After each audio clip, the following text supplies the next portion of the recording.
दोस्तों, कौन है बाबा खाटू श्याम जी? इनका नाम बाबा खाटू श्याम जी कैसे पड़ा और क्यों हम बाबा खाटू श्याम जी की पूजा करते हैं? तो ज़्यादा समय न गवाते हुए दोस्तों, स्वागत करता हूं मैं आपका अपने चैनल प्योर भक्ति पर।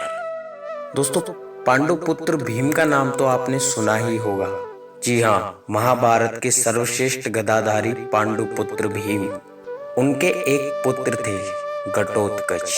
जी हाँ दोस्तों, घटोत्कच के ही पुत्र थे बर्बरीक, जिन्हें आज हम खाटू श्याम जी के नाम से जानते हैं। तो दोस्तों, बर्बरीक का नाम बाबा खाटू श्याम जी कैसे पड़ा, तो आज मैं आपको इस कहानी के माध्यम से बताता हूँ। दोस्तों, बात उस समय की है जब महाभारत शुरू भी नहीं हुआ था।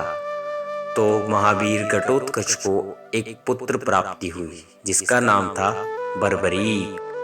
दोस्तों, बर्बरीक बचपन से ही एक महान योद्धा थे।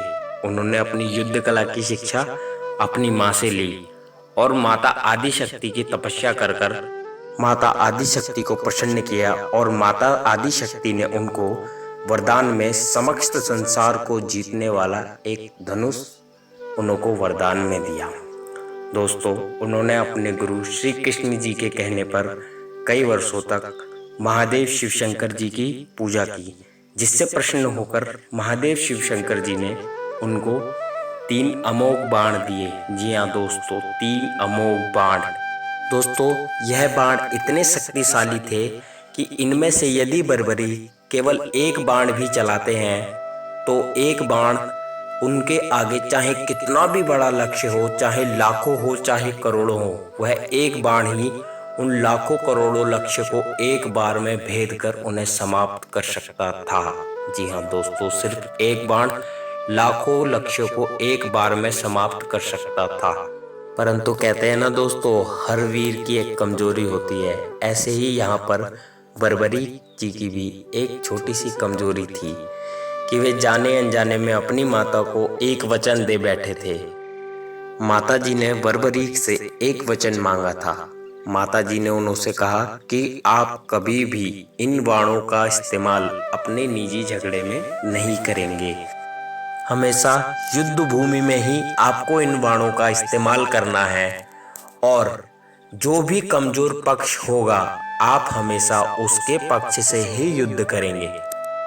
और दोस्तों, बर्बरीक जी अपनी माता को यह वचन दे देते हैं कि वह कभी भी इन बाणों का इस्तेमाल अपने निजी झगड़े के लिए नहीं करेंगे, सदैव इन बाणों का इस्तेमाल युद्ध भूमि पर ही करेंगे और वे हमेशा कमजोर पक्ष से ही युद्ध करेंगे।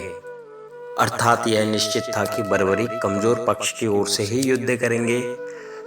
और इसी बीच में पांडव और कौरवों के बीच में युद्ध की ठन जाती है। जब यह बात बर्बरीक को पता चलती है तो बर्बरीक भी युद्ध में हिस्सा लेने के लिए कुरुक्षेत्र की ओर प्रस्थान करते हैं। इसी बीच में रास्ते में भगवान श्री कृष्ण उनसे एक ब्राह्मण के वेश में मिलते हैं और उनको पूछते हैं कि हे वीर, आप किस ओर जा रहे हैं?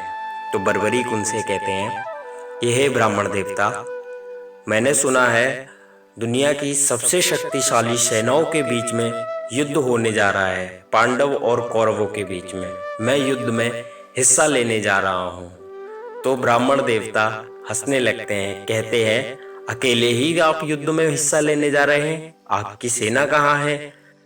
तो बर्बरीक हंसते हुए बोले, हे ब्राह्मण देवता, मुझे किसी सेना की आवश्यकता नहीं है।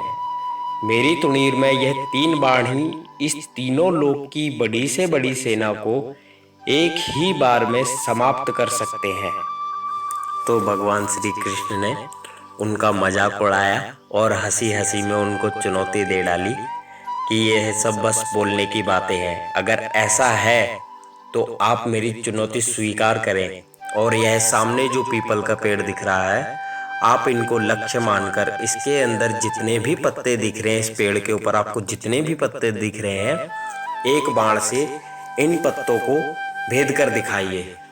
और बर्बरीक भगवान श्री कृष्ण की यह चुनौती स्वीकार कर लेते हैं और बर्बरीक एक ही बाण में समस्त तत्वों को भेद देते हैं।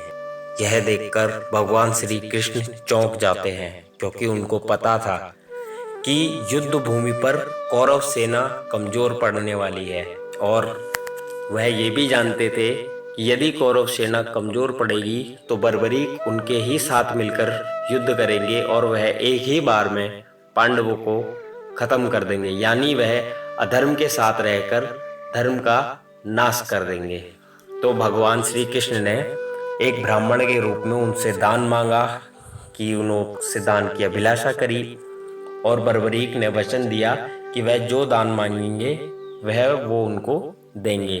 तो भगवान श्री कृष्ण ने उनसे उनका शीश दान में मांग लिया।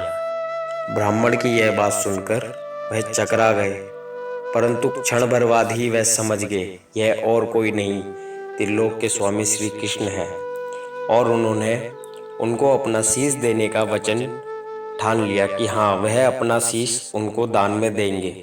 परंतु उन्होंने उनसे अभिलाषा करी कि हे श्री कृष्ण, मुझे अपना विराट रूप दिखाइए, और भगवान श्री कृष्ण ने उनकी इच्छा पूरी की और उनको अपना विराट रूप दिखाया। और बर्बरीक ने उनसे कहा कि प्रभु, मेरी बड़ी इच्छा थी कि यह युद्ध मैं अपनी आंखों से देखूं।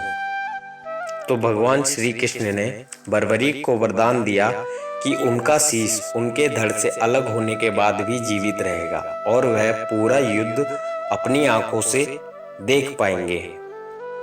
और दोस्तों, फागुन माह के द्वादशी को उन्होंने अपना शीश भगवान श्री कृष्ण को दान में दे दिया, और भगवान श्री कृष्ण ने उनका वह शीश कुरुक्षेत्र की एक भूमि पर, जहां पर ऊंची सी पहाड़ी थी, वहां पर उनका शीश स्थापित कर दिया, और उनको यह भी वरदान दिया कि आने वाले समय में आप मेरे नाम से पूजे जाएंगे।